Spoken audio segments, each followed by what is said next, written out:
You ask Tiger to solve. This deals with linear equations with one unknown.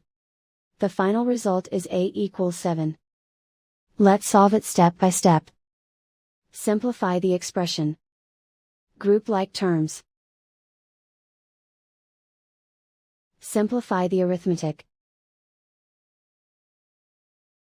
Group all constants on the right side of the equation. Subtract 12 from both sides.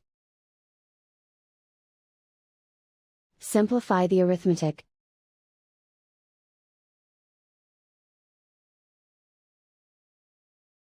Isolate the a. Divide both sides by -3. Cancel out the negatives. Simplify the fraction. Cancel out the negatives. Find the greatest common factor of the numerator and denominator. Factor out and cancel the greatest common factor.